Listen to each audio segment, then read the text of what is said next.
pay. Hard work, do it every day.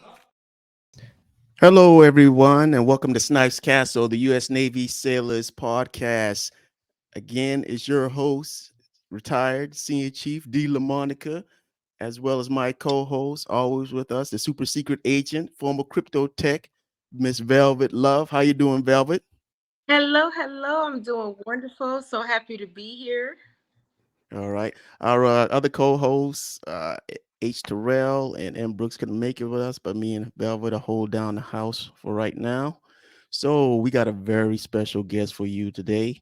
We're going to forego the scuttlebutt news to complete a full interview on one of my former shipmates. Not former shipmates. He's always my shipmate. Shipmate for life. Yeah, shipmate for life, right?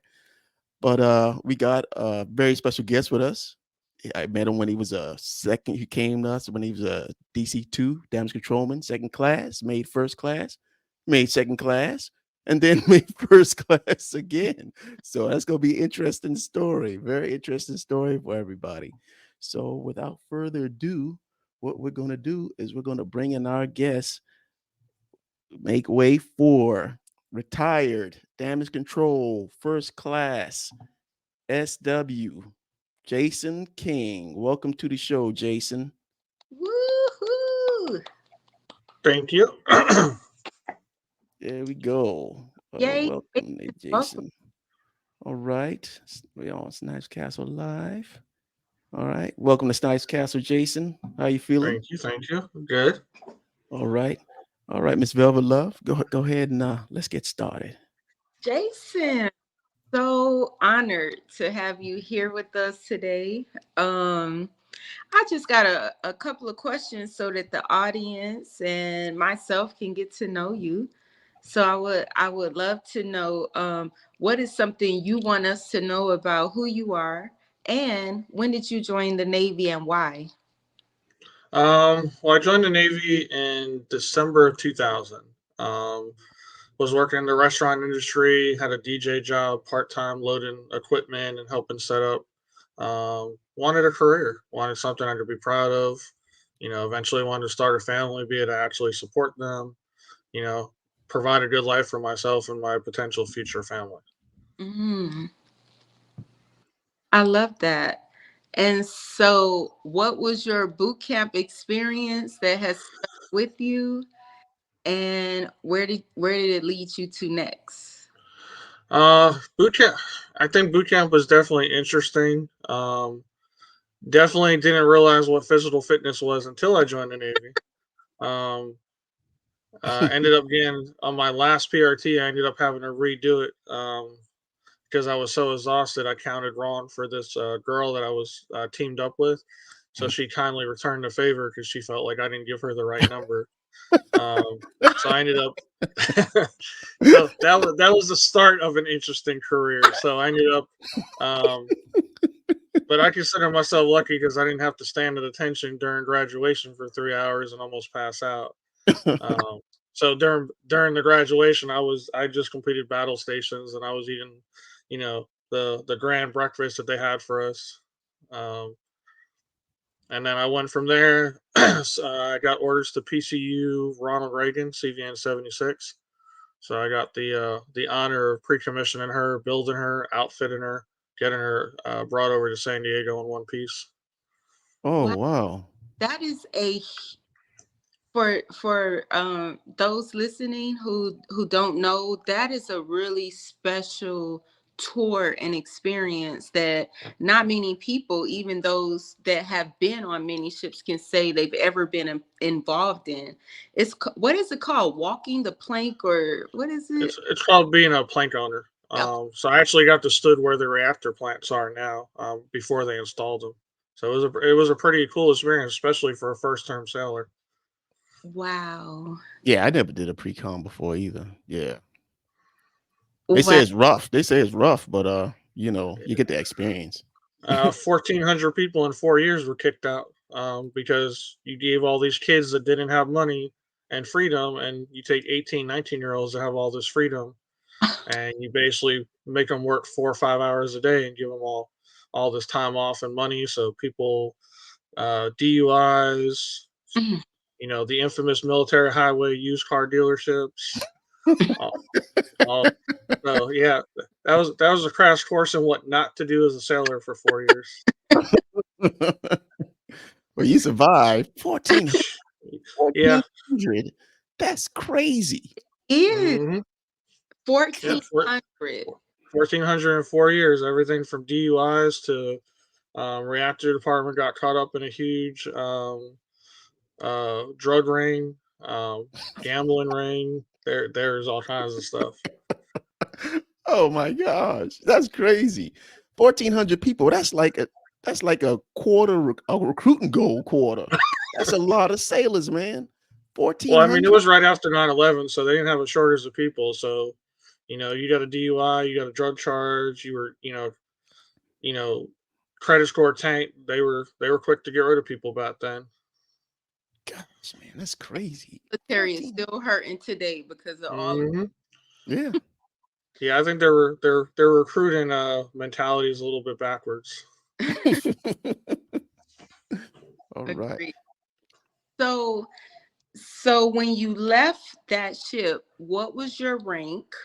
Um and what happened? Where did you go next? And yeah. I got promoted to E4 right before I transferred. Took me a while to adjust to the military. It was definitely a different culture.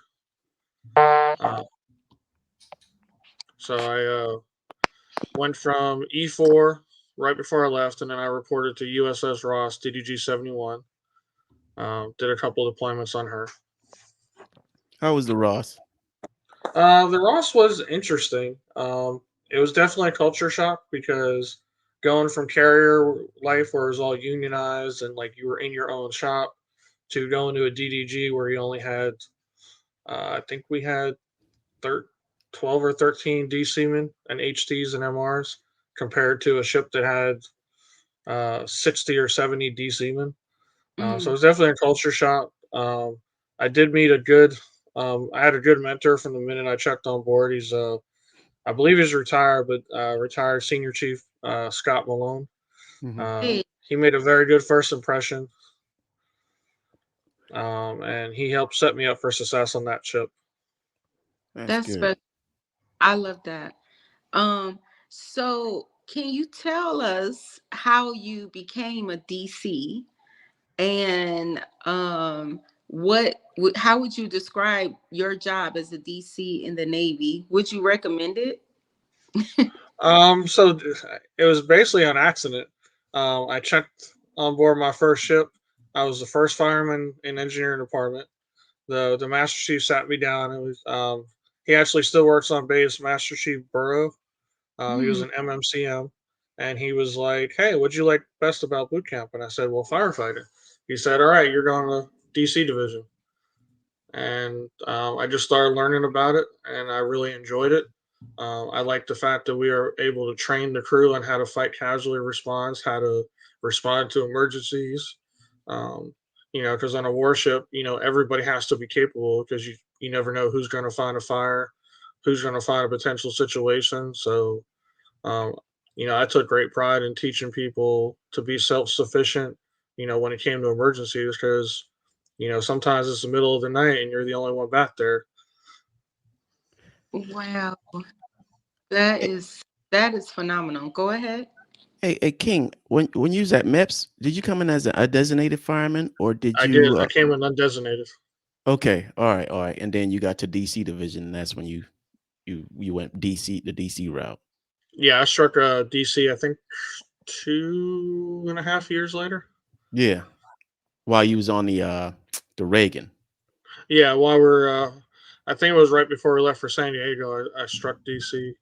I Okay. passed the test, but they didn't advance, but they rated me as a DC man. DC. That's right. That's right. hmm That's right.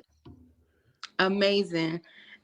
So, does your current career have anything to do with fires? Yeah, I'm currently a merchant mariner. I wish I would have. I'm just starting right now. I've only been doing it since the beginning of the summer. Um, the only exposure we get as sailors to the merchant marines is MSC. And they're deployed for 8, 9 months at a time, and no sailor wants to retire and go be deployed again for 8 or 9 months. But that's actually not the case. A lot of companies do monthly rotations. Some companies even have where you're in port every day. So there's literally a work schedule and a job schedule for everybody. Wow, I did not know that. Every time I've heard of merchant marines, I'm like, oh, they're making a lot of money, but they are earning it because they're out to sea all the time. So that's great to know. And it's good to know that you're still in an applicable type field. I can just imagine the rewards that brings you to know something so well and you're still in it. So. Mm-hmm. Thank you. And twice the money. Yeah. Twice the And money and half the deployment time. exactly. But you could I can't see the questions. I'm sorry. Okay, all right, yeah. Hey, you went from the Reagan right to the Ross. You did back-to-back ships. Um, because you was finished with the pre-com, you was transferred from the Reagan to the Ross. Which back then I initially only signed up for 4 years. So when I re-enlisted. I still had to go to another ship. So I just said, hey, I'm going to do like 2.5 years on a destroyer, kind of see if I like it or not. Okay. And I actually enjoyed it. I mean, there were some rough times. We broke the ship a couple times. We learned some interesting things about Flight One DDGs and their structural integrity issues. That's the one So that did it got into a collision. No, we didn't get into a collision. We found out that the Flight Ones had some design issues because we hit some rough seas. Oh, okay. And Yeah. yeah, and then there was we had water in the compartment, and every time the compartment came out of the water, you could see daylight. Oh my gosh. So we ended up pulling in. We ended up doing 3 knots from Mayport to Norfolk. We pulled in Thanksgiving morning. Mm-hmm. I remember that. Yeah, I heard about that. I remember that. Then after Ross, you went to another ship.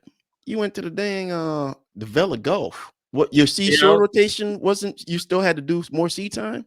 No, I didn't have to do more sea time. I guess I'm just a glutton for punishment. I didn't.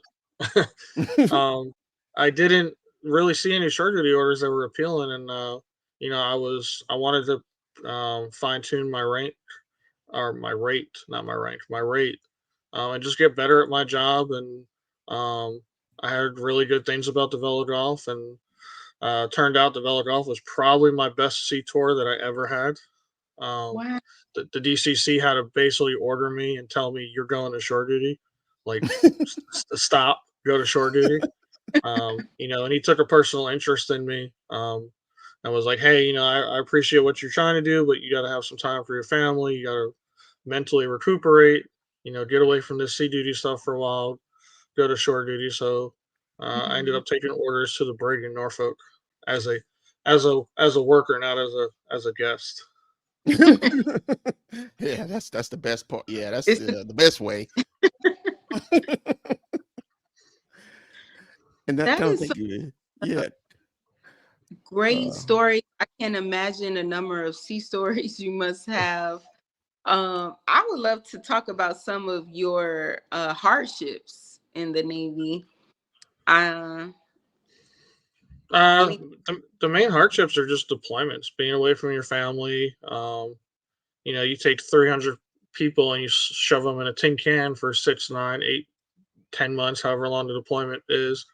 Um, Not knowing how long the deployment is, keep the deployment, the infamous steak and lobster dinner and then the one MC call. yeah. So Oh it my was God. definitely it was hard being away from family because you're around people constantly. You don't have the privacy. It is it is a challenge. You don't always get, as senior knows, you don't always get internet.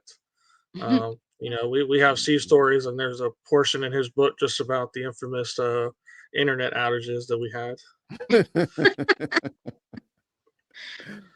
And yeah. what were some things you were able to take away from the Navy that still is applicable for you today? Just being humble. No matter how high in rank you get, no matter how well of a job you think you're doing, it's good to be humble because it's one thing to be able to do your job proficiently and good, but it's another to be able to teach other people to do your job and to bring them up.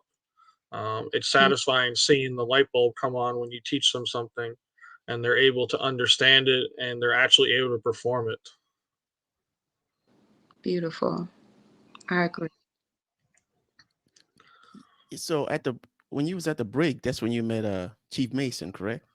Yeah, I met EMC Mason. I can't remember exactly the way the first time we met, but I think he just looked at me like I was crazy because um, there was some incident going on at the break. I don't remember all the details, but like I almost ran him over in the P-way.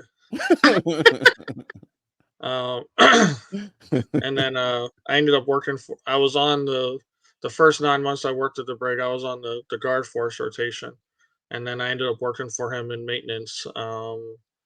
He ended up coming to maintenance a couple months after I did.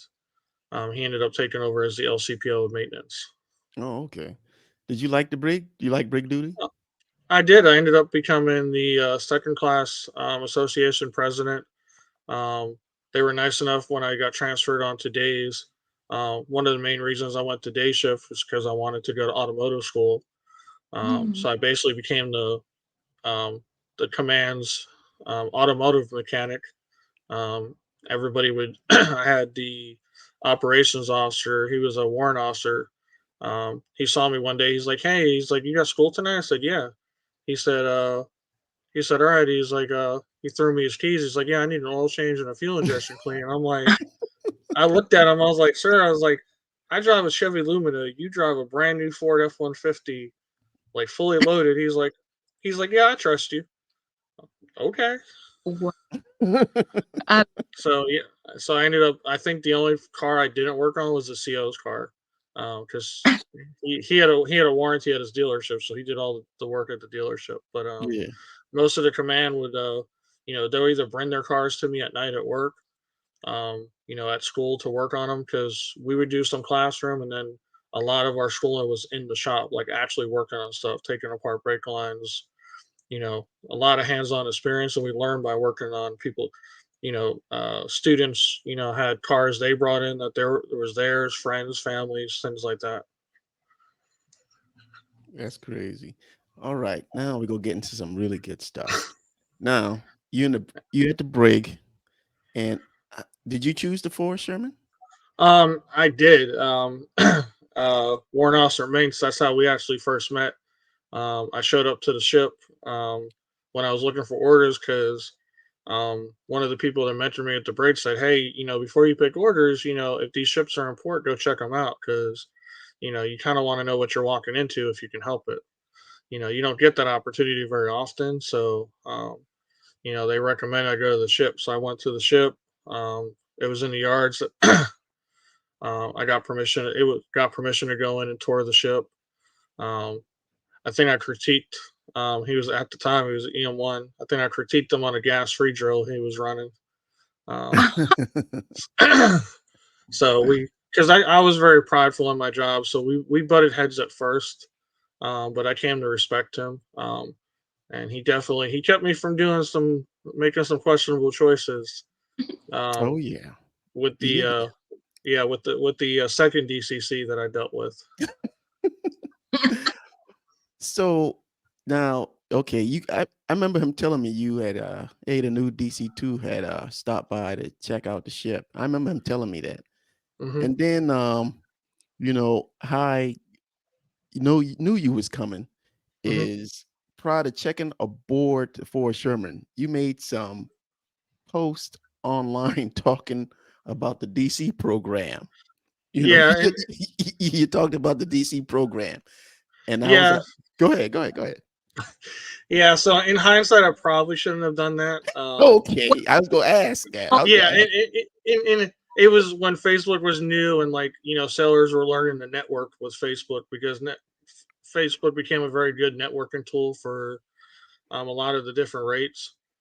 So like my I found out that the current CO, he had to approve all sound and security um, personnel Yeah. before they could be approved to stand watch as a sound security. And I was just like, Yeah. I was still, still young, thinking I knew a lot, but I didn't. I was like, well, it says in the regulations, like, why does the CO need to get involved with a sound security? And then after I checked on board, Mast McGregor, calibrated me on Facebook. And then when I checked in, he explained to me in depth like what was the reasoning for the CO doing what he did. I didn't necessarily agree with it, but I understood it. Yeah, man. Because when you made that post, I remember I was sitting in the log room. I'm trying to remember who came and told me. And I was at the log room and they like, hey, I need you to look at this, senior. I need you to look at this. And they pulled up your post. I just laughed it off. But like when you made that post, when you checked on board, you was walking into a hornet's nest. Yeah, you know. And but yeah, they showed me, I laughed it off. I was like, okay, yeah, he got a point, but they didn't like that. yeah. So yeah. I always had valid points, and I always brought up, but my tactfulness wasn't always there. I was a very black and white type person. Like, why is it like this? And social media was gaining steam, so it was like, well, let me ask other DCs. Like, maybe there's a reason for this. Like, it wasn't meant to come off. But after Master McGregor kind of sat me down, I was like, hey, this is why people took this the wrong way. It made sense. Yeah, yeah, yeah. And unfortunately, you see it all the time now with social media. People are posting things, that they probably shouldn't. Luckily, I only made that mistake once. Yeah, yeah, yeah. I learned from it. Unfortunately, current sailors haven't quite learned from that mistake yet. Most definitely. Now, I think go ahead, from Velvet. from all of your responses and everything you're saying, you really are painting a beautiful picture to your personality type and how you know what you know, and you're gonna let people know that you know it, and you're gonna question authority, and you're gonna say what you want, and you're gonna learn as you grow. So I can't wait to hear the story on how you lost rank and how you gained it back. Mm. It's coming. It's coming. Now, King, when you checked on board the Fort Sherman after your first 6 months there, how did you feel about the command? I mean, like when some Velvet, like when you go to a command, you feel like after the first 6 months, maybe a year, you could say to yourself, okay, I can be successful here. I'm pretty good here. Or you could say, uh, I think I need to walk on eggshells here because there are people out to get me. How did you feel? How did you feel, King? Well, the first, I think the first 6 weeks we didn't have time to think of anything during FOST. I still Yeah. have Oh my nightmare. I gosh. still have nightmares from FOST. Um, 100 guys in white coveralls running around your ship for what I think it was 6 weeks, six Yeah. or 7 days a week. Yeah. We'd pull in and out of port every single day, so we'd be at scene anchor. Um, they had us do every special evolution at one time. We were at what GQ, battle messing, flight quarters, unrep, um, general quarters, um, I think that's when me and Nickerson was on all the one King. combat systems, special situations. Like Yeah. they Yeah. literally threw the worst case scenario at us. I think I tried to turn in my chevrons like 3 or 4 times to Master McGregor. He was pretty much like, if I can't quit, you can't quit. The first 6 weeks were definitely rough, because we were the test ship for the all the ships going to Europe over to Rota. So we were the Mm. hey, instead of flying in-serve inspectors out, what if we let the British do their thing? So it was challenging. After that, it kind of slowed down. I never really even when everything went down, I never. It was just my personal opinion, but I wasn't going to walk on eggshells. I was going to be myself, and I was going to do my thing, and I like to think that I helped a lot of people on that ship. Um, I still have previous sailors from that ship reach out to me occasionally. There's a few that I lost touch with, but I like to think that I made a good impression on people and I helped people. Um, my, I think my best moment was when I remember, if you remember the fun boss, Rod Thompson. Yeah. We're still friends. We talk all the time. But I remember, it was when they were changing the whole like if you had gained rank, you were able to like resubmit your PTS or whatever.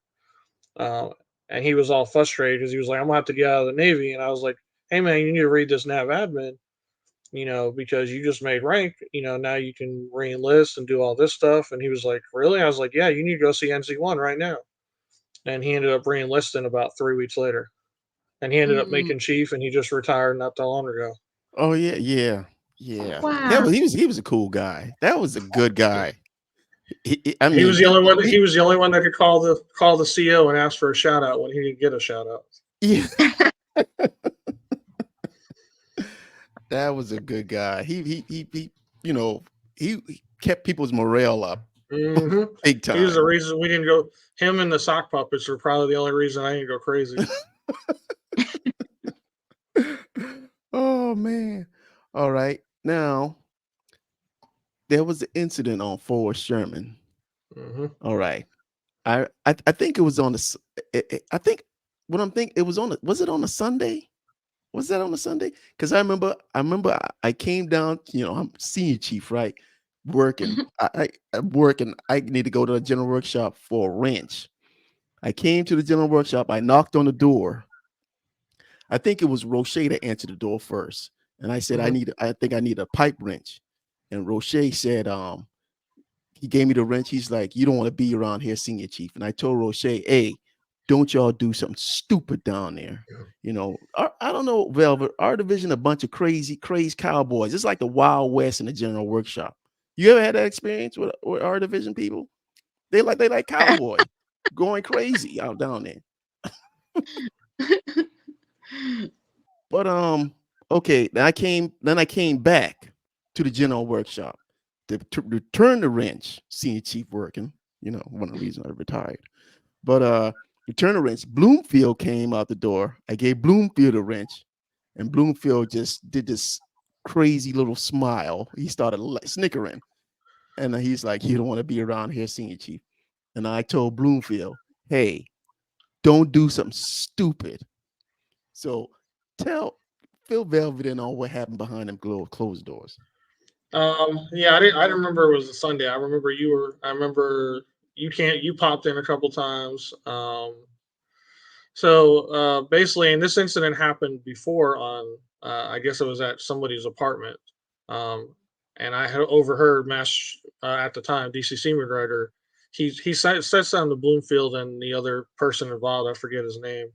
Was like, hey, don't do this stuff again. You guys are gonna get in trouble. Like, because they were just. It was, to my opinion, it was beyond the level of dumb. Like, there's having a good time, there's working hard, playing hard, and then you were just being dumb.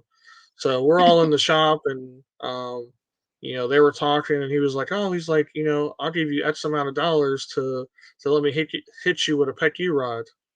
And I was like, "Yeah, whatever. That ain't gonna happen." It's all talk, whatever. So I wasn't even paying attention. I kept doing my thing, And he got the PECU rod out. I'm like, whatever. Like, didn't really pay much attention to it, and then I wasn't facing him the first time, and I heard like something hit something. I was like, I turned around, and he hit him like 10 times with the PECU rod. I'm just standing there the whole time, and I'm just like what on earth? And I know Roche popped in one time, and he saw Bloomfield holding the PECU rod. He was just kind of like jokingly like, "Yeah, don't do that." Yeah. Like, I Mhm. don't think anybody in that room took what he said serious, including me. Like, it was Mhm. just kind of like, "Yeah, don't do that." So it Mhm. wasn't like, it was just it was like a funny, like, don't do that. Like, he's gonna do it, but you're just like, don't do that. He was doing it to that fireman that went to Yeah, the exchange with the yeah. shirt. Velvet. They was doing it to this fireman who went to the exchange that read "Show me your tits." He went to the Oh, exchange. He went to Navy Exchange with that I shirt think he was on. on restriction at the time too. I can't remember. Yes, yes, that little fool little fireman. Yeah, I mean, he was a nut, man. he I was a mean, hard worker, but he was a nut. yeah, yeah. Who you go to the Navy Exchange with a T-shirt like that? Of course, he got caught by a lady, who had breast cancer. I think the lady Yeah. husband was a commander or something. Yep. I'm like, of course he would get caught by that person. I But then, still remember when they came on board. I still remember hearing the conversation. You hear them being yelled at in 5 Alpha, like clear to the log room. so okay, that situation happened. All right, Yes. Broomfield was doing the swatting, right? Yeah. I was Yeah. just like I was in shock the whole time. I was like, I understand we have a good time in here, but I was like, that's like the whole time I'm thinking, I'm like, he's really not doing this right now. I'm like it just blew my mind. Now, after that situation, Mhm. what'd you do? What'd you do? What'd you do? Well, it wasn't a matter if I had to report it. It was a matter of how I was going to report it.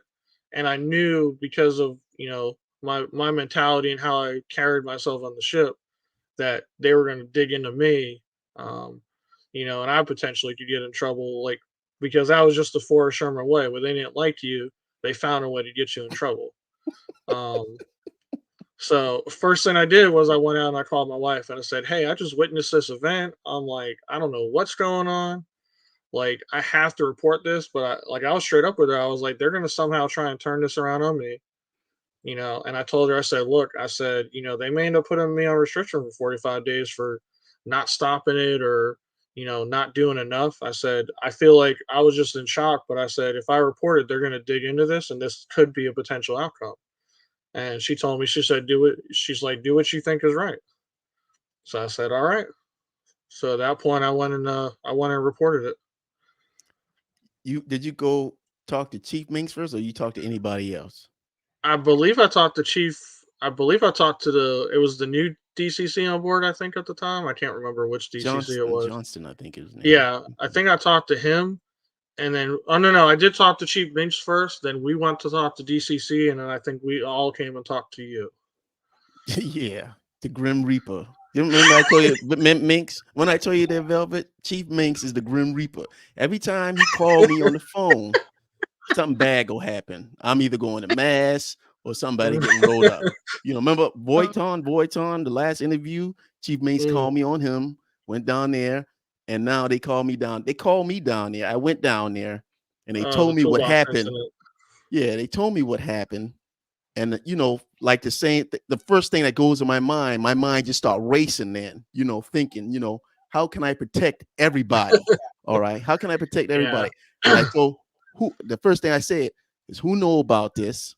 And did you tell anybody else? And I think you had said you told somebody else, and then there's the people in the general workshop. So I don't know. The thing is, Yeah, what like I was going to do, I was go ahead, King.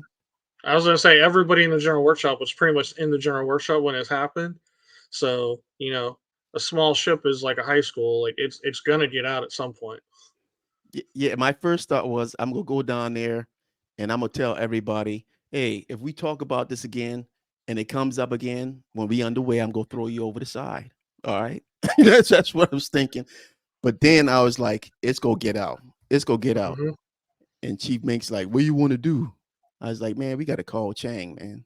We gotta call Chang and let him know. So we called Chang. Hmm. Chang came down, told him the story. First thing he said, you gotta write him up. I'm like, so you went down there. When did you find out that you was getting rolled up?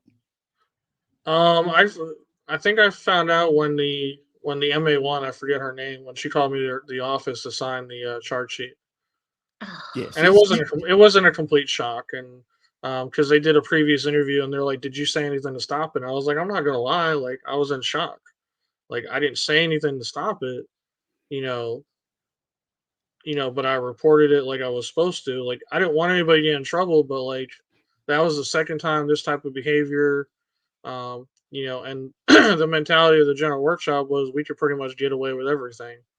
So at that point, I was like, look, I at least have to tell, the engineering chain of command and let them decide what the best course of action is going to be for this. yeah. And then that like I think when we was talking to Roundtree, we was talking about that. Remember, I came back and I told you MA1 is the one that wrote Roundtree up. I mean, Hmm.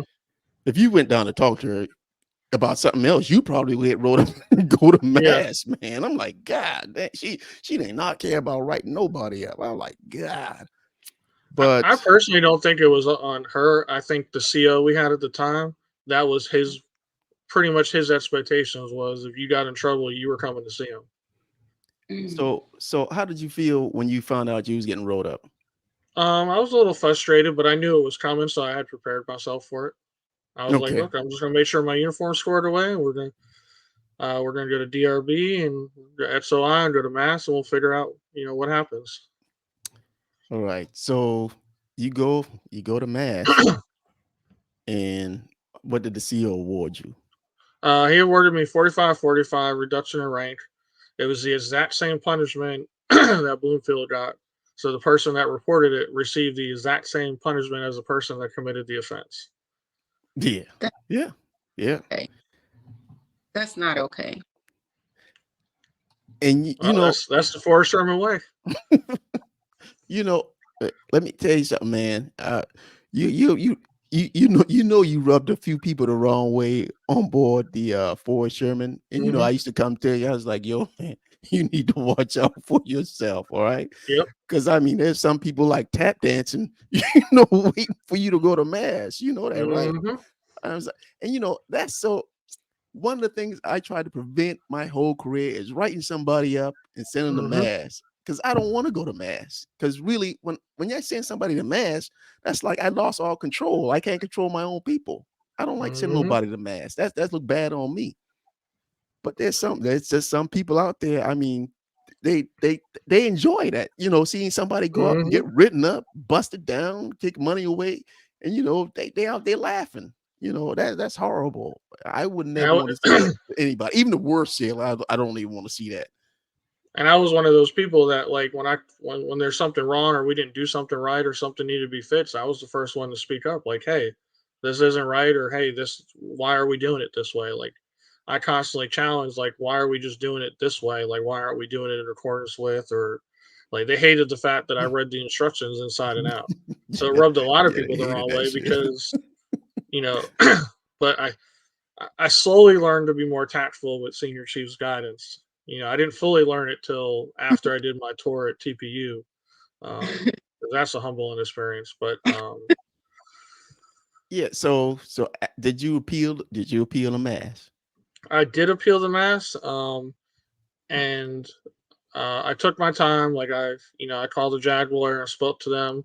Even the JAG lawyer was in shock. Was like you shouldn't even be in trouble because you're technically protected by whistleblower. You reported a crime. Like, why are they charging you? But Mhm. the way NJP works is the CO has the authority, and a JAG officer is not going to stick their nose in a CO's NJP proceedings unless like there's a really really good reason.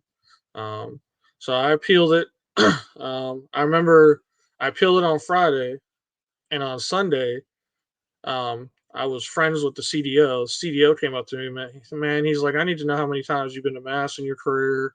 He's like, how many times have you been in trouble? Like, what's in your service record? Things like that. I said, give me a minute. I logged in. I printed everything out. I said, hey, I've been to mass twice. I've only been, I said I went, once my first tour, and I said I went once my second tour. I learned lessons the hard way.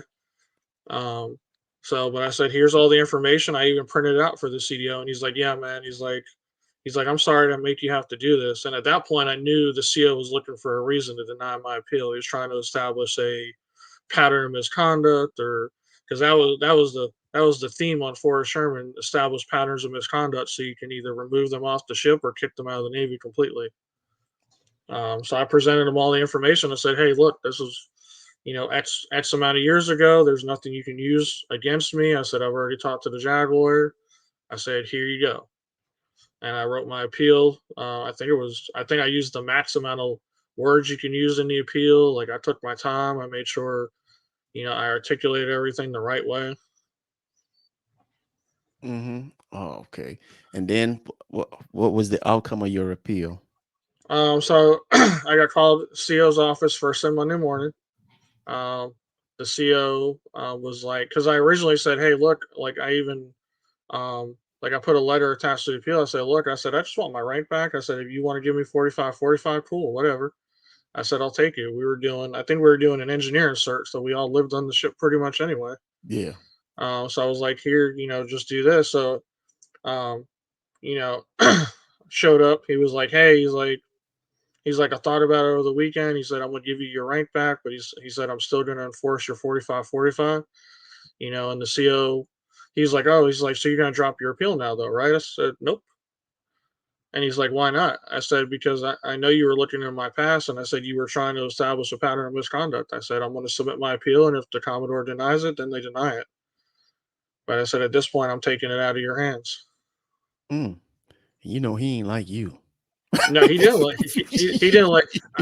Come to find out, like I think it was like 6 months later, the huge issue he has was I put a blemish on his record because he didn't have to send a sit rep out for anything his entire time on board until I reported that.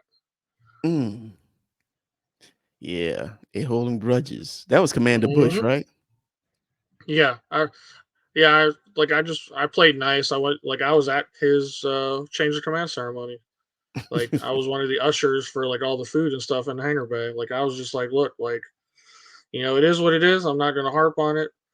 I remember, I think after the fact, DCC Johnson got assigned to training for a year, and I think we got the new HT1, and he ended up taking over as LCPO for a year.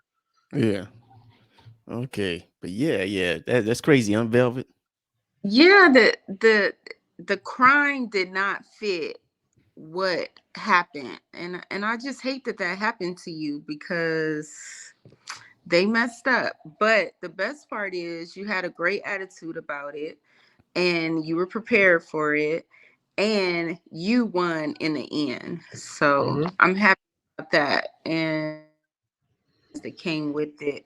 I'm gonna be getting off momentarily, but your story, I look forward to watching how this ends because your story is amazing.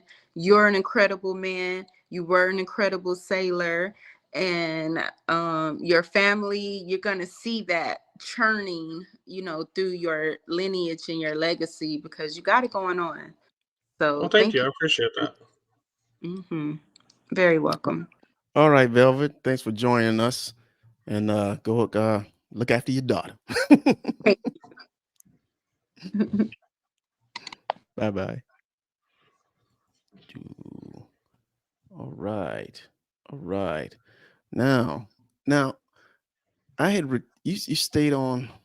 So you was on Fort. I remember you coming down to the log room, and you had on a coat.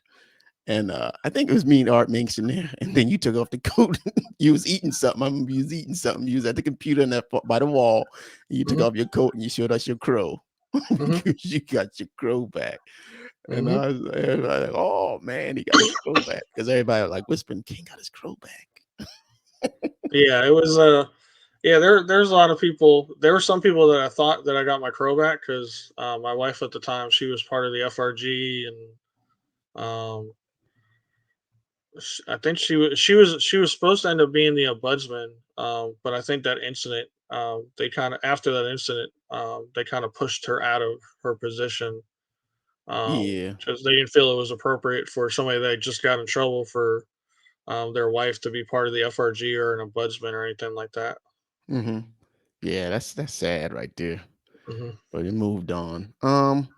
After the Forrest Sherman, I remember before I retired, I told you I was like, you need to watch out for yourself. I think I told you that before I left. Like, Mm-hmm. you need to watch out for yourself, buddy, because there's some Mm-hmm. forces here. They're trying to get you, man. Oh, they tried when DCC Johnson came back to the division the first day of deployment. He told me, he pulled me into 5 Alpha, and he said I'm gonna do everything possible to end your career. He said I'm gonna do. Yep. He said I'm gonna do Are you everything possible. serious? Hmm. And I ended up. I looked at him. I said, "Look," I said, "I got so much dirt on you right now." I said, "I could bury you." I said, "This is what's going to happen this deployment." I said, "I'm going to stay on my watch." I said, "I'll do DC Academy." I said, "But other than that," I said, "I will be in the classroom working on my college education." And that's what I did. Like, he occasionally, like, I think I ended up going to see the Master at Arms like once a month on deployment because they were trying to like get me in trouble for this, get me in trouble for that. They tried to send me to Mast for some like the CO found like paint wasn't pulled away far enough when they were doing some work on the hangar bay door. Um, and I guess once the CO talked to the chief and the DCA at the time, he was like, "Yeah, you're." He's like, "No." Um, and right before I lost my wife and my youngest child, um, they sent me all the way up to XOI.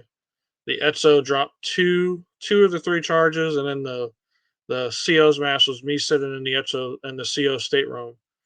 He dropped the last charge, and he ended up making me in charge of all the DC training for the ship because they wanted like 400 DC quals completed by the time we pulled back in from deployment because we had such a high turnover on deployment.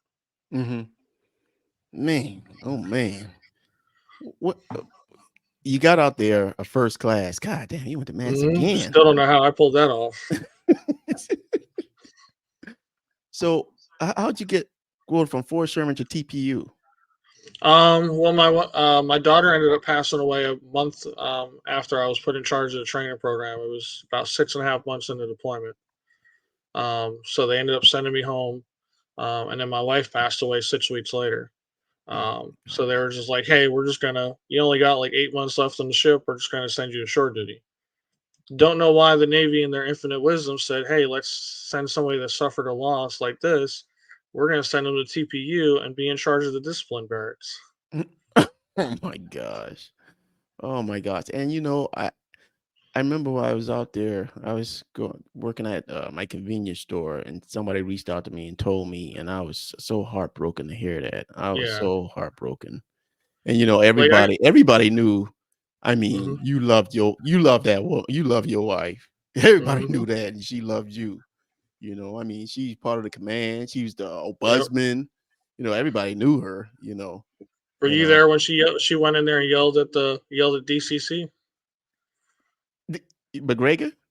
No, no, Johnson. Because No. I used to go home and tell her everything that was going on, so she was in the loop. Like I guess one day when I went to go get some SCBA bottles hydro, she came on the ship and went in the chief's mess and yelled at DCC. Oh, And then she went and then she went and talked to I guess the CMC and the captain. And I didn't know this has all happened. Like she kept that from me. Like the next day, they're like, "Yeah," they're like, "Is your wife all right?" "Yeah, why?" She came on board yesterday and yelled at DCC and went in the Chiefs mess ready to kill him. And I was like, "No, I didn't know that." wow. You know, my gosh, we should have kept Breonna Witherspoon and let this guy go. Yeah, I mean, I don't understand why they kept him. Um, he was in training for a year, came back and started his shenanigans all over again. Um, Yeah, I thought Chief they would have Minks, transferred him out of there because he was. Chief Minks had to keep me from fighting him because we were doing a weapons unload before the last deployment, and he ended up having the same fire party sit outside. It was like I think it was like 20 degrees outside with like a wind chill of like 10 degrees, I hate and that. he had the same people sitting outside all day, and I'm like at like 1 o'clock, I was doing my fire marshal tour. And I was like, "Why are you guys still out here? Where's your relief?" "Oh, we didn't get a relief." I said, "Did you get a lunch?" "No, we didn't get lunch either." That's First place crazy. I went was the log room looking for him, and I'm like, like I was heated, like I was ready to throw my career away at that point. I was like, I'm just gonna whoop his ass so he can no longer serve on this ship, and Chief Bates kind of calmed me down. He was like, "Hey, you can't do that. Like, look, he kind of calmed me down and was like, we ended up getting those guys relieved and getting them some food, but it was a constant struggle for the simplest tasks. Boy, Art Minks protected you from a He, lot. he oh he did. He protected me from a lot, and he kind of after you left, he kind of was like, "Hey, he tried to keep me out of trouble as much as he could. He ran every other division but our division at one point. Like he had every division and engineering department as the LCPO, so My he only had God. so many hours in the day. Yeah. Shout out to Art Minks, man. I tell you, man, Hmm. he's one of a kind. So you left there. They transferred you to TPU. How long did you stay at TPU? I did 3 years at TPU. I ended Man, up you know, working even though in. you was a behavioral barracks, I mean, that's some pretty good duty right there. Uh, it is. It's the working hours are pretty good. You typically don't work weekends unless you're on duty. Um, they allowed me to kind of figure out. Like I wasn't even sure I wanted to stay in the Navy. I was just kind of like, I worked for a really good senior chief, ATCS Jessica Miller. Worked for her. Um, she kind of gave she still maintained the standards, but she gave me room to make mistakes and kind of figure out my way back. Because I definitely I did some dumb stuff while I was there because I was like I don't care. Like I wasn't even sure if I wanted to live, let alone Yeah. stay in the Oh Navy. man. Whew.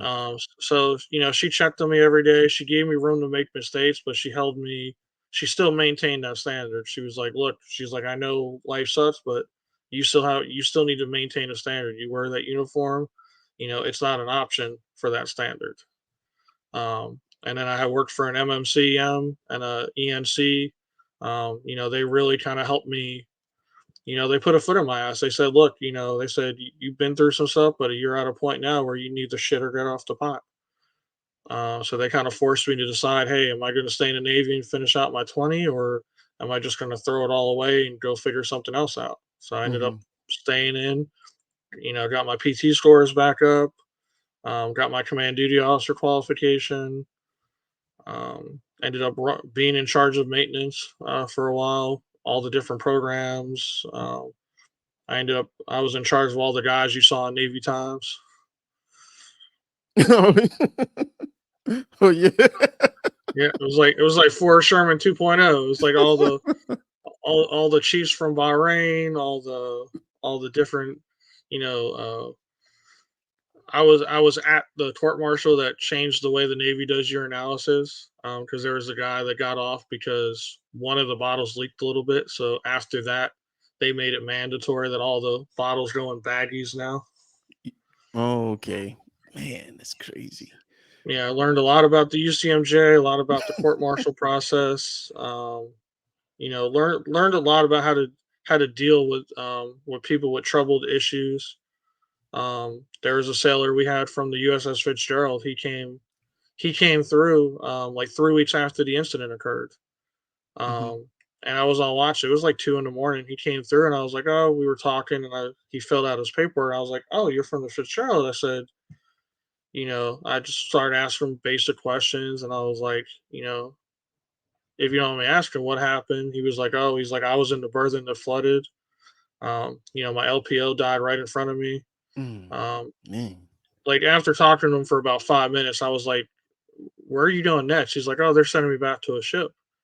And I said, "Have you had any mental health, recuperation? Have you got any treatment, anything?"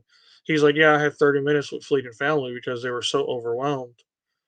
He was like, I had 30 minutes with a Fleet and Family counselor, and he's like, they rotated me back here, and now they're sending me to another ship. And I Oh said, "Are my you?" gosh. Oh, you And gotta I be said, "Are kidding you me. ready to go back to the ship?" This He's like, guy's a "Honestly," train he's like, wreck. "Yeah," he's like, "I don't know." And I said, "Okay." So when my CO came in, well, the first thing I did was I talked to um, the CMC. I pulled the CMC aside. I said, "Hey, look," I said, "I could be way off, but I had a conversation with this individual." I said, "I don't think he is ready to be back at sea." I said, "I don't think he's okay." And they ended up pulling him off his orders and sending him. He ended up getting like 2 years of shore duty somewhere, but he ended up getting the help that he needed. Oh, that's good. Man, they about to send this guy back to Hmm. sea, rotate his back, and he's basically could be a mental case for them. Get there, Hmm. and who knows what he gonna do, you know. And at least you had that out at the past. You were sending somebody a damaged sailor. That's what they Hmm. was doing, and they wasn't care. Man, I can't believe. Yeah, well, I can't believe it. They do some crazy stuff, man. Yeah, I mean, but like, they unfortunately mental health is not a priority in the military. They don't have the training, they don't have the bandwidth. And I was the same way in the Forest Sherman. They didn't like it because I actually took care of sailors. I was more concerned with getting them time off and just time with their family than you know maintenance can wait. Maintenance ain't going nowhere. but we are, and you're not going to see your family for 6 months or 6 weeks or however long we're going out to sea this time. Yeah, man. So good on you. Good on you there for getting that sailor some help. So you reenlisted. You reenlisted at TPU. Yeah, I re-enlisted at TPU, and I ended up taking orders to the PCU Dilbert D. Black. Delbert D. Um, Back, yep, pre-com unit. yep. Yeah. First ship named after the first Master Chief Petty Officer of the Navy. Delbert D. Black. Yeah, And got to meet his wife. did you retire off the Black? I did. Got there in January of 19, and I went on skill bridge November, I think, of 21. Mm-hmm. So Did you have a ceremony and all that stuff? now, because of COVID and because of Oh, okay. COVID was everything that going was on. going on, we were just there was me and a couple other first classes. We retired at roughly the same time. We're just like, we're not doing the ceremony. Yeah. Like, just ding us off and let us go home. Mm-hmm. Basically, same thing I did. Just ding me off, see my old Hmm. buddies, and head on home. And then you retired. I remember. What was you doing after you retired? Or did you immediately get into the Coast Guard stuff? No, I did government contract work for a while. I was doing preventive maintenance on the LCS ships. Mm-hmm. Um, I worked for two different companies and then realized with the unstableness of the LCS fleet and all the issues and um, all that, I was like, I need to find something more stable and more permanent. Mm-hmm. So I ended up looking into merchant marine, started doing some research, reached out to people on Facebook. And I got all these different answers. I was like, oh, you only have to be out to sea for 30 days at a time. I was like, this is new. So I did my research and I ended up submitting all my stuff. Got my letter to test for third assistant. And I'm going to work as a QMed for right now because you can't just go into any job. Like, even with military experience, you're in a whole different industry. So for me to sit there and say that I'm ready to be a licensed officer in charge of the engine room and tell people what to do and how to handle all these situations, I need more time. So with the QMed position, it allows you still do maintenance, you still kind of have a say so in things, but once you get a license, if something happens, they can pull your license and you're never getting it back. So you need to make sure when you get your license that you are ready for that responsibility and you're ready for all that. Something goes wrong, it's on you. You dump fuel, you dump oil, you know, even a drop, they can pull your license for that. That's like going to Catasmaz, except So pretty it's, much you done it's lost your job. yeah, pretty much. It's you're losing your livelihood because without a license, you can't sail on a ship. Right. Man, that's some serious stuff right there. Hmm. But I know, man, like I said, I did my research. I was like, man, that's really good money. I just wanted to get the Hmm. engineer. I just wanted to get the engineer license so I can go in as, a lower, because if I get my engineer's license, then I can go in at be anything I want to be. But I didn't want to be the engineer. Ain't no Yeah, way I can be no engineer on there. I mean, it's crazy this stuff because it's like totally different from the it Navy. is. It's a lot of similarities, like showing up on time, proper watch stand and wipers. Cleaning stations. They just call it sanitation. But a lot of the things we did in the military are the same in the merchant marine field. Hmm. You just have to learn the different equipment because they all run their fleets off diesel ships. Like, they hardly use gas turbine engines. So you got to Yeah. learn the diesel system. You got to learn how their generators. They have shaft generators. So they have the fundamentals are the same, but the equipment is different, and how everything's operated together is different. Hmm. Yeah, yeah. But yeah, man, my kids was like, damn, dad, we don't want you to go back out to sea. So I Hmm. got me a job where I can just go pick them up from school every day. Oh gosh, boy, all that money, I tell you. Yeah, It's a good living, I tell you. it wasn't my first choice, but if I would have known what I know now, I probably would have did it right out of the military. Yeah. But it's there's a lot of stress because depending upon the job you have, you could be gone for 3 or 4 months. If you work for the union, some of their hitches are 3 or 4 months or longer. Hmm. So it's taxing on families. It's definitely time away from home. It's not something that's easy. It's not for everybody. I don't intend to be gone for the next 20 years. Like my goal is to get my chief engineer license and potentially work on a shoreside job or in a training center, maybe teaching potential mariners. Yeah, yeah, that's good. That's good. But I seen you got married again. Yeah, I did. I just got married last month. Um, definitely, definitely a good choice. Um, she definitely keeps me in line. She tells me when I'm messing up and when I'm not pulling my weight. Um, so she compliments my weaknesses. She helps me make my strengths better. Yeah, yeah. Congratulations. I'm glad Thank you. found somebody to live the rest of your life with. How's your kid doing? Okay, doing Yeah, fine. my oldest daughter, she graduated high school last year. She's Damn. currently working as a CNA, I and remember, I then my remember, I remember yep, when you're a little, you showing pictures and she was a little hmm girl. Now she graduated high yep, school.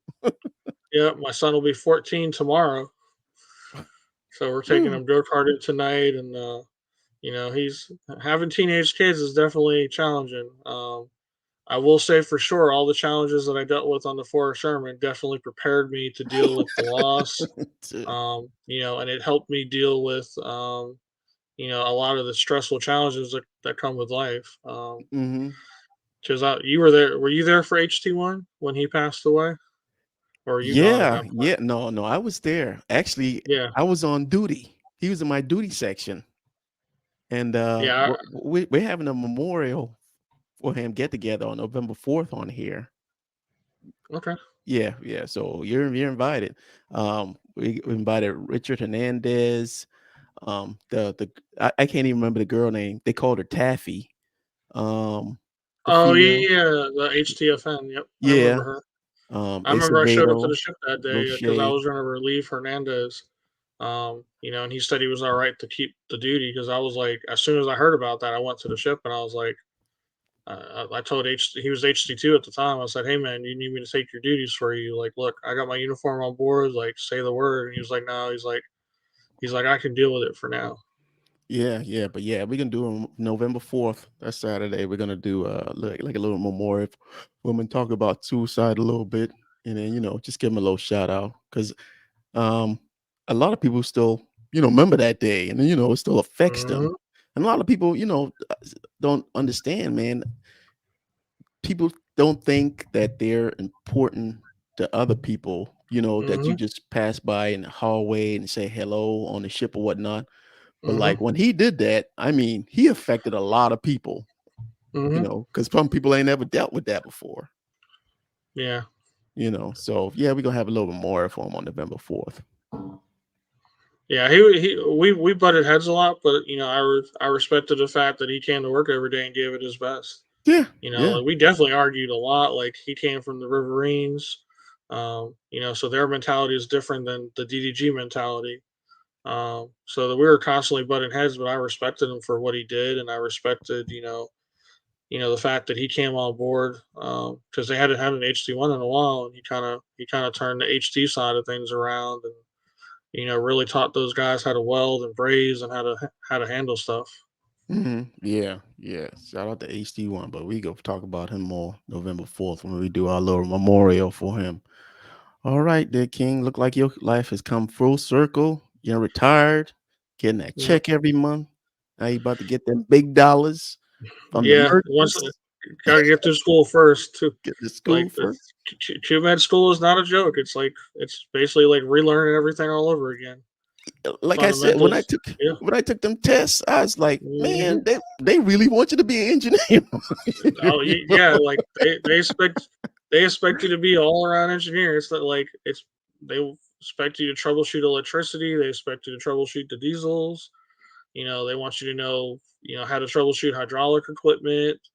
They even still have steam that we have to learn. Like there's hardly any steamship left anywhere, Yeah, but it's yeah. it's still a requirement to learn it because there's still a few ships out there. So if you get stationed on those ships, you got to know how to operate the steam boilers, and you got to know how to troubleshoot issues, and you got to know how to take care of the ship because companies, they don't want engineers that just sit there and stay and watch all day. They want you to fix equipment. They want you to keep the ship running.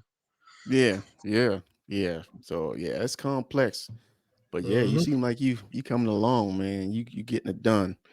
All right. Now, our next uh part of the show we usually do towards the end is the shipmate shout out. Hmm. Is anybody you want to shout out while you're on? You got this, the floor is yours. Any shipmates you want to shout out there? Well, the one person that still sticks with me is besides yourself, because I don't know if I would have survived the deployments and FOST and all that. Like I still remember your sock puppet bit in CCS. But even after he left, Master McGregor still looked out for me. Um, my last command, he was down there looking at one of the ships that he was in charge of from Hawaii. And he talked to my DCC and kind of told him about me and what I'm about. Um, you know, so he's really looked out for me. So I mean, I hope I get the honor of going to his retirement ceremony when he finally decides to retire. Because Mm-hmm. I thought he would have retired a long time ago, but he's still going strong. Just going strong. But he's definitely been a good mentor to me and a good friend. Um, and I know you have Brianna on the show next week. We definitely butted heads a lot. I remember I yelled at her a couple times. I remember.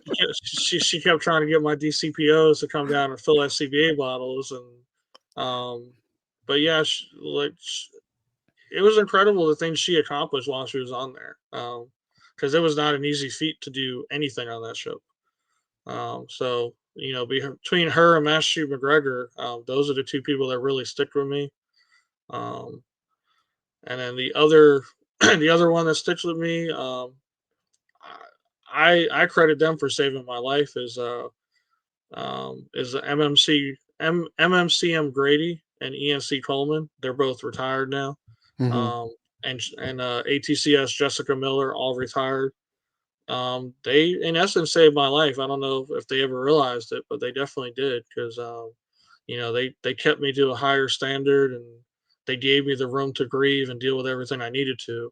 But they never let me lower the bar. They always maintained the bar at a high standard, and they made sure that I met it.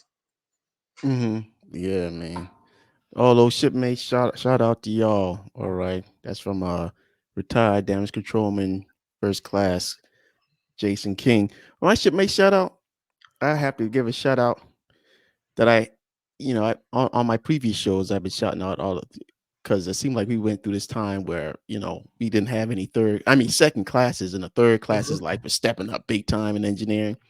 But I give a shout out to Amber Coleman. Amber Coleman Hmm. Oil basically, Queen. and I thought back on it, and I was like, man, I didn't give Amber Coleman her shout out because there was no chief in the oil lab, and you had this Nope. fireman or third class back there running the oil lab. And I remember I used to come back to the oil lab, and she's like, you need to sign these CN chief. The damn EDOs didn't sign Hmm. the oil logs. So I had to go back there and sign the oil logs. But Amber Coleman, shout out to Amber Hmm. Coleman. I think she's pregnant with her third child. I Yep. she coming on for an interview. I got her coming on for an interview. I think she came to the Chiefs Mess one time and hunted you down during chow time to sign those logs. Like she was Yeah, relentless. yeah. She was like, "You're gonna sign those logs." Yeah, but I got to give a shout out to Amber Coleman. There she got. Yeah, I just saw that. Yeah, Yeah, but she yeah, she yeah. ran like she ran that She oil lab ran the after oil TS1 lab, left. during She the she ran it, inspection. You and know, she had one of the DC2s working for her. I think one of the Yeah, if DC2s I was can in the oil remember. lab working for her. Yeah, yeah, but yeah, man, she ran over. But shout out to Amber Coleman. You can Hmm. see she said thanks for the shout out. And remember that interview coming, Hmm. because we got to talk about that you're getting your college degree and all that stuff. Hmm. You could be chief soon. If you are you a chief yet, Amber? I don't know. I'll talk to you though. But King, man, it's been great talking to you. All right. It's been a journey for you. Hmm. Ups and downs, and you made it through everything that was thrown your way. And like I said before, there was some people. I mean, they wanted to take your first class for you. I mean, for hmm you, for you, but you made it through, and you were like one of the persons that I was always, when I left, I was sort of worried about. I was like, and I mm took, and good thing Art. Thank you, Amber. Good thing Yeah. Art looked out for you, and I'm glad you made it through and you got your retirement. Because remember, I think I was talking to you. I didn't think you retired. I didn't think you retired, but you Yeah. did retire. Yeah. Like it still baffles me how I managed to get to retirement because it was first, it was, what was it? It was PTS, ERB. Like we had so many fort shaping things in my 21 years in the military. I, I, I don't know how I managed to survive this long. Like I just, pure luck and determination that I made it to retirement. Amen. Amen to that, man. You made it. And what I say, maybe like 20%, if it almost 20, a little less than 20% people retire from the Navy. So if you one Yeah. of them small percentage that the government got to pay for life. Well, they changed the retirement now. Like now, after a certain date that you came in, you don't get that retirement till you're Oh yeah. 62 now. Oh yeah. Oh yeah. Yeah. Thank God I got it. Oh my goodness. I still remember the day you put in your retirement paperwork. Yeah. I remember being in the locker room when you came down from that 3M meeting. It was because of ER09 too, because it was because of my shop. Like I think it was Man, Commander Bush boy. said something. He said something crazy. Well, no, it wasn't Commander Bush. It was the new CO that took over after he left. He said something crazy, and you're just like, yeah, I'm done. You get out Yeah, of the man. locker room. I hate I I was hate like, going up there. yeah, And them 3M meetings was brutal. I mean, if you you're. didn't have, I mean, one check, man, and then I mean, you just get called out, hmm yelled at in front of everybody. And I was like, man, that's it for me. I can't Yeah, deal with this shit. I watched you type up your retirement request. Like I was like, see, are you okay? He's like, no. He's like, I'm done with this. He's like, you, Yeah, you said some choice words, and you're just like, I'm done. yeah. I said, because I tell Lieutenant Schuler, now Lieutenant Commander Schuler, shout hmm out to him. I was like, man, if I ever bitch about the Navy, it's time for me to get out because I never bitched. hmm But them hmm 3M meetings, man, I was like, man, this is getting ridiculous, man. This is crazy. Calling out chiefs, man, Yeah, yelling at them. I was like, man, it's crazy. But yeah, yeah. yeah, I was like, it's time for me to go. Everybody thought they knew how to run ER9 until they had to run ER9, and then they're like, oh, they weren't kidding. This is like they didn't realize that ER9 was a 70-hour a week job plus. Yeah, yeah, yeah. Year on nine. Oh yeah. That I didn't even know. When I looked at all the PMS and all that stuff, hmm and that's when they switched over that on that 3M that was online. Yeah, you the know, 3 point. Yeah, the you can 3.2. you can hmm fudge the damn checks no more. And Nope, so you couldn't change stuff. Everything was logged in the history, so like the CO could go in there, see if you moved the check, see who logged in, when they logged in. It was like the CIA invaded Skid. yeah, man, I was like, damn. And I remember y'all didn't do that one check. And I told the chairman, I was like, man, we got to go up in the CO and tell him this one check ain't done because I don't want to get yelled at up in there. I mean, Yeah, it we was went like to the EXO. We went to the EXO, yeah, the EXO stateroom. I mean, we told him about the check and what happened and whatnot. And, when we got up to the meeting, he was like, okay, I know about that check. So you had to go in there and brief him before you go in there yeah. and get blasted, hmm But man, that was crazy, man. But yeah, man, it was good talking to you. You keep persevering, man. Congratulations on your wedding, on your new wife. Tell her I said Appreciate hello. it. All Thank you. right. And we wish you nothing but great success for the future. And we thank you for coming on and hope to see you November 4th for HT1 Salberg's memorial. Oh yeah, definitely. I wouldn't miss it for anything. All right. All right, everyone. That's Damage Controlman First Class SW Jason King, retired.